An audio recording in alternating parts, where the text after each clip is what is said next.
누구도 겪고 싶지 않는 상황, 제일 힘든 순간에 어떻게 해야 하는지 아시나요? 우리는 살면서 가장 힘든 순간 중 하나는 가족이나 사랑하는 사람을 갑자기 잃는 일입니다. 이러한 갑작스러운 상황이 오면 죽음에 대해 충분히 준비하지 못합니다. 특히 집에서 갑작스럽게 가족이 사망했을 때 슬픔과 당혹감에 잠긴 상태에서도 처리해야 할 많은 일들이 있습니다. 이런 어려운 상황에 필요한 절차와 준비 사항을 미리 알고 있다면 혼란 속에서도 차분히 헤쳐나갈 수 있을 것입니다. 오늘은 이런 예상치 못한 상황에서 당황하지 않고 필요한 조치를 취할 수 있도록 자택에서의 가족 사망 시 필요한 단계별 절차를 어렵지 않고 쉽게 설명드리겠습니다. 누구도 겪고 싶지 않은 일이지만 미리 알아두면 그 어려운 순간에 조금이나마 도움이 될 것입니다. 오늘 영상을 끝까지 보신다면 누구에게나 찾아올 수 있는 큰 충격 속에서도 차분히 상황을 헤쳐나갈 수 있을 것입니다.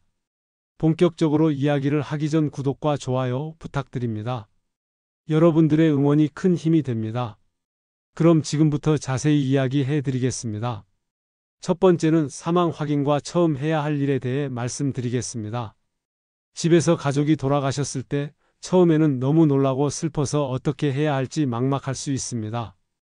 하지만 이런 순간에도 꼭 해야 할 일들이 있고 초기 대응이 아주 중요합니다. 어느 날 아침 아버지가 평소보다 늦게까지 방에서 나오지 않으셔서 걱정이 되어 방에 들어가 보니 아버지가 움직이지 않고 계셨습니다. 너무 무서웠지만 침착하게 행동하려고 노력했습니다. 먼저 아버지가 숨을 쉬고 있는지 심장이 뛰고 있는지 확인했습니다. 아버지의 가슴에 손을 대고 숨소리를 들어봤지만 아무런 반응이 없었어요. 그때 알았죠. 아버지가 돌아가셨다는 것을. 아버지는 얼마 전에 병원에서 치료를 받고 집에 오신 상태였습니다. 그래서 저는 아버지의 담당 의사 선생님께 먼저 연락을 취했습니다. 의사 선생님은 119에 신고하라고 알려주셨고 저는 바로 119에 연락했습니다. 119 상담원 분께서는 상황을 정확히 파악하기 위해 여러 질문을 했습니다. 언제 마지막으로 가족분을 보셨나요? 어떤 병을 앓고 계셨나요? 지금 어떤 상태인가요? 같은 질문들이었죠. 저는 떨리는 목소리로 최대한 정확한 정보를 전달했습니다. 119 구급대원들이 도착하기까지 기다리는 10분이 제 인생에서 가장 길게 느껴졌습니다. 구급대원들이 와서 아버지를 살펴본 후 자연사라고 말씀하셨어요. 이건 사고나 다른 이상한 원인 없이 병으로 인해 자연스럽게 돌아가신 것을 의미했습니다. 만약 사고로 돌아가셨거나 이상한 점이 있었다면 경찰 조사가 필요했을 것입니다. 하지만 다행히 그런 경우가 아니어서 아버지는 병원으로 모셔졌고 병원에서 의사 선생님이 사망진단서라는 중요한 서류를 써주셨습니다. 이 서류는 나중에 장례식을 치르거나 다른 행정 절차를 밟을 때 꼭 필요합니다. 병원으로 이송된 아버지의 상태를 확인한 의사 선생님은 아버지가 심장이 약해져서라며 사망 원인을 신부전으로 기록했습니다. 너무 힘든 상황이지만 사망 확인 및 초기 대응이 매우 중요합니다. 두 번째로 장례 절차 준비를 해야 합니다. 사망 진단서를 받은 후에는 장례식을 준비해야 합니다. 가장 먼저 해야 할 일은 장례식장을 정하는 것입니다. 저희 가족은 여러 장례식장을 알아본 후 집에서 가까운 곳을 선택했습니다. 장례식장에 가서 상담을 받으면서 어떤 방식으로 장례를 치를지, 비용은 얼마나 들지, 일정은 어떻게 할지 결정해야 했습니다. 아버지는 살아계실 때 화장해서 자연으로 돌아가고 싶다고 말씀하셨기 때문에 저희는 화장 후 나무 아래에 모시는 수목장을 선택했습니다. 하지만 장례 방식에는 여러 가지가 있습니다. 땅에 묻는 매장, 화장 후 납골 땅에 모시는 방법, 바다에 뿌리는 해양장 등 다양한 방법이 있습니다. 장례를 도와주는 전문가인 장례지도사가 각 방법의 좋은 점과 나쁜 점, 진행 방법, 비용 등을 자세히 알려주었습니다. 장례식장에 도착한 후 가장 먼저 한 일은 아버지의 몸을 깨끗이 닦고 새 옷으로 갈아입히는 염습이라는 절차였습니다. 옛날에는 가족들이 직접 했지만 요즘은 대부분 전문가의 도움을 받습니다. 저희도 전문가의 도움을 받았지만 마지막 인사를 드리는 마음으로 일부 과정에 함께 했습니다. 염습이 끝난 후에는 아버지의 몸을 관에 모시는 입관 절차가 이어졌고 그 다음에는 조문객들이 찾아와 인사할 수 있는 빈소를 차렸습니다. 빈소에는 아버지의 사진, 꽃으로 만든 조와 방문객들이 이름을 적는 조문록 등을 준비했습니다.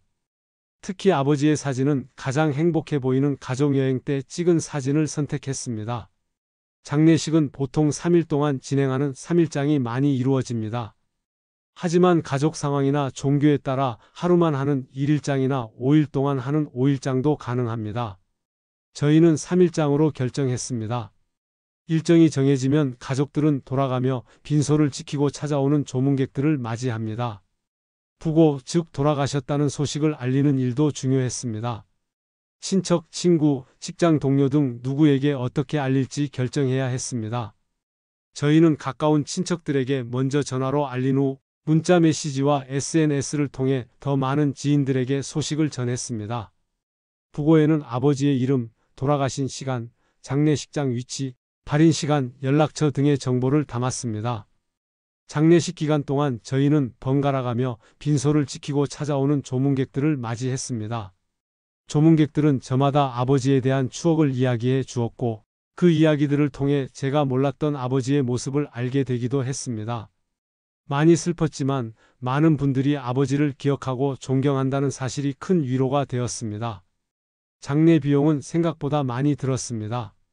빈소 사용료, 염습과 입관 비용, 아버지 사진, 상복, 조화, 장의차, 화장 및 수목장 비용 등 여러 가지 비용이 있었습니다. 저희는 장례지도사와 상담하면서 꼭 필요한 서비스는 유지하고 불필요한 비용은 줄이려고 노력했습니다. 발인 날에는 아버지와의 마지막 작별 의식이 진행되었습니다. 가족들이 모두 모여 마지막 인사를 나누는 순간은 정말 슬펐습니다. 그 후 장의차를 따라 화장장으로 이동했고 화장 절차가 진행되었습니다. 화장이 끝난 후에는 아버지의 유골을 모아 수목장으로 향했습니다. 나무 아래 아버지의 유골을 묻으면서 자연으로 돌아가고 싶어 하셨던 아버지의 마지막 소원을 이루어드리며 장례의 모든 절차를 끝낼 수 있었습니다. 세 번째는 사망신고 절차가 필요합니다. 장례를 치르는 동시에 저는 법적 절차도 진행해야 했습니다. 가장 중요한 절차는 사망신고였습니다. 사망진단서를 발급받은 후 7일 이내에 사망자의 주민등록지 관할 주민센터에 신고해야 한다는 사실을 알게 되었습니다. 사망신고를 위해 준비한 서류는 사망진단서 원본, 신고인의 신분증, 가족관계 증명서였습니다. 저는 장례식 둘째 날 잠시 빈소를 비워 주민센터를 방문했습니다. 주민센터에서는 담당 공무원이 친절하게 절차를 안내해 주었고 신고서 작성을 도와주었습니다. 신고서에는 사망자의 인적사항, 사망 일시와 장소, 사망 원인, 신고인 정보 등을 기재했습니다. 신고 과정 자체는 30분 정도로 생각보다 간단했지만 아버지의 주민등록이 공식적으로 말소되는 순간 현실을 더욱 직시하게 되어 감정적으로는 매우 힘든 시간이었습니다. 사망신고가 완료된 후에는 사망신고서 사본을 여러 장 발급받았습니다. 이 서류는 이후 은행, 보험사, 연금공단 등 여러 기관에 제출해야 했기 때문입니다. 주민센터 직원은 상황을 이해하고 필요한 만큼 충분히 발급해 주었습니다. 사망신고 이후에는 고인의 신분증들을 처리해야 했습니다. 주민등록증은 주민센터에 반납했고 운전면허증은 가까운 경찰서나 운전면허 시험장에 반납했습니다. 여권은 별도로 외교부 여권과에 반납 신청을 했습니다. 이러한 과정을 통해 신분증의 부정 사용을 방지할 수 있습니다. 또한 사망신고 후에는 주민등록등본과 가족관계 증명서 등 여러 공적 서류에서 고인의 정보가 변경됩니다. 가족관계 증명서에는 사망 사실이 기재되고 주민등록등본에서는 고인의 이름이 제외됩니다. 이런 변경된 서류들을 미리 여러 부 발급받아 두면 이후 절차에 유용하게 사용할 수 있습니다. 만약 사망자가 사업자 등록증을 갖고 있었다면 관할 세무서에 폐업 신고도 해야 합니다. 아버지는 개인 사업을 하셨기 때문에 저는 세무서를 방문하여 폐업 신고를 진행했습니다. 이때 필요한 서류는 사망신고서, 가족관계 증명서, 신고인의 신분증이었습니다. 사망신고 과정에서 알게 된 중요한 점은 모든 공적기관은 사망 사실을 자동으로 공유하지 않는다는 것입니다. 즉, 주민센터에 사망신고를 했다고 해서 은행이나 보험사, 통신사 등에 자동으로 알려지지 않습니다. 각 기관에 직접 방문하거나 연락하여 사망 사실을 알리고 필요한 절차를 진행해야 했습니다. 말씀드린 방법으로 사망 신고 절차를 해주셔야 합니다. 네 번째는 금융 및 재산 관련 정리를 해야 합니다. 사망 신고가 완료된 후에는 고인의 금융 및 재산을 정리하는 과정을 시작해야 합니다. 이 부분이 가장 복잡하고 시간이 오래 걸리는 절차였습니다. 무엇보다 먼저 고인의 재산과 부채 현황을 파악하는 것이 중요했습니다. 아버지의 경우 여러 은행의 계좌를 갖고 계셨고 주택과 자동차 그리고 개인 사업체 등 다양한 재산이 있었습니다. 저는 아버지의 서재에서 통장, 보험증서, 부동산 증명서 등을 찾아 정리했습니다. 다행히 아버지께서 평소 중요 서류를 한 곳에 보관하셨기 때문에 비교적 쉽게 찾을 수 있었습니다. 사망 신고 후 은행 계좌는 자동으로 동결됩니다. 이는 무단 인출을 방지하기 위한 조치입니다. 저는 각 은행을 방문하여 고인의 계좌 현황을 확인하고 상속 절차를 문의했습니다. 은행마다 필요한 서류는 조금씩 달랐지만 공통적으로 사망신고서, 가족관계증명서, 기본증명서, 상속인 신분증, 상속인 통장 등이 필요했습니다. 고인의 예금은 법정 상속분에 따라 상속인들에게 분배됩니다. 법정 상속분은 배우자가 있는 경우 배우자가 50%, 나머지 50%를 자녀들이 균등하게 나누는 방식입니다. 저희 가족은 어머니와 두 자녀가 있어 어머니가 50%, 저와 동생이 각각 25%씩 상속받게 되었습니다. 하지만 저희는 가족회의를 통해 어머니의 노후를 위해 대부분을 어머니께 드리기로 합의했습니다. 상속과 관련하여 중요한 결정 사항 중 하나는 단순 승인, 한정 승인, 상속 포기 중 어떤 방식을 선택할지였습니다. 단순 승인은 재산과 부채를 모두 상속하는 것이고 한정 승인은 재산의 한도 내에서 물려받은 빚을 갚겠다는 조건하에 상속을 받는 것이고 상속 포기는 재산과 부채 모두를 포기하는 것입니다.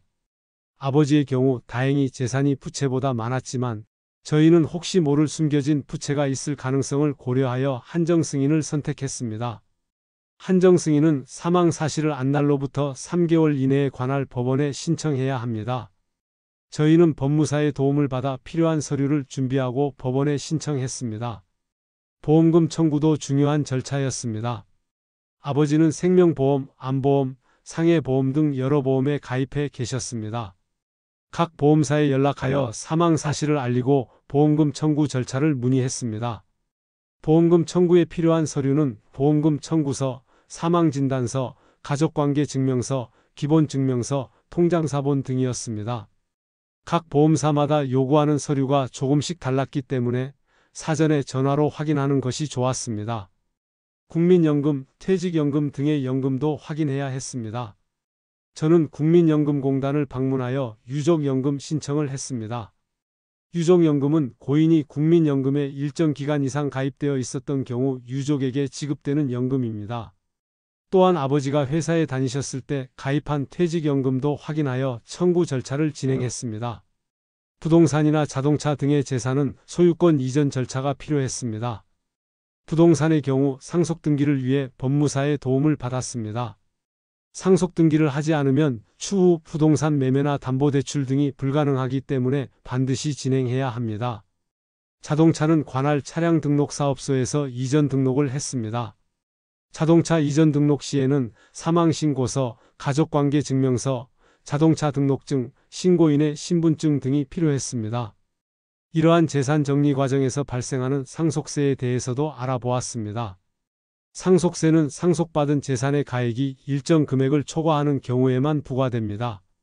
아버지의 재산은 공제 범위 내였기 때문에 상속세는 없었지만 재산 규모가 큰 경우에는 세무사의 도움을 받아 상속세 신고를 해야 합니다. 이러한 과정이 가장 복잡하고 시간이 오래 걸렸지만 꼭 필요한 금융 및 재산 정리였습니다. 마지막으로 기타 필요한 조치들에 대해 알려드리겠습니다. 재산 정리 외에도 고려해야 할 사항들이 많았습니다. 우선 아버지가 사용하던 휴대폰, 인터넷, 케이블 TV 등이 서비스는 해지하거나 명의 변경을 해야 했습니다. 각 통신사에 사망신고서와 가족관계증명서를 제출하여 위약금 없이 해지할 수 있었습니다. 특히 자동이체로 요금이 납부되고 있던 서비스들은 빠르게 확인하여 불필요한 요금이 발생하지 않도록 조치했습니다. 신용카드나 각종 멤버십, 구독 서비스 등도 하나하나 확인하여 해지했습니다. 신용카드의 경우 사망자 명의로 발생한 미결제 금액은 상속인이 상속하게 되므로 모든 카드사의 사망 사실을 알리고 미결제금을 확인했습니다. 다행히 아버지는 평소 신용카드 사용 후 즉시 결제하는 습관이 있어서 미결제금은 거의 없었습니다. 이메일 계정은 중요한 내용이 있을 수 있어 백업 후 정리했습니다. 또한 온라인 쇼핑몰이나 포인트 적립 사이트 등도 확인하여 사용 가능한 포인트가 있는지 확인했습니다. 장례 비용과 관련된 영수증은 모두 보관했습니다. 이는 후에 공제나 지원금 신청 시 필요했기 때문입니다.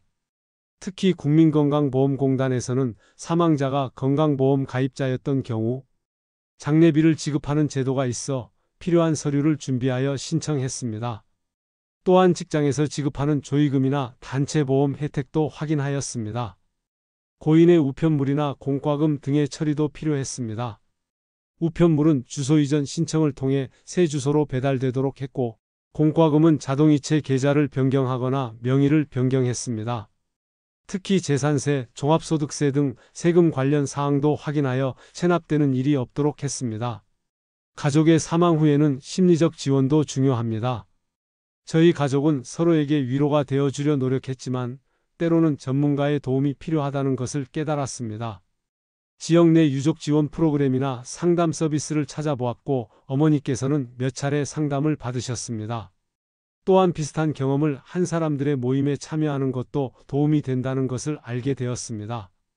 이러한 모든 과정은 시간이 오래 걸리고 감정적으로도 힘들었지만 체계적으로 목록을 만들어 하나씩 처리해 나갔습니다. 특히 중요한 것은 모든 절차를 가족들과 함께 상의하며 진행하는 것이었습니다. 투명한 소통을 통해 나중에 발생할 수 있는 오해나 갈등을 예방할 수 있었습니다.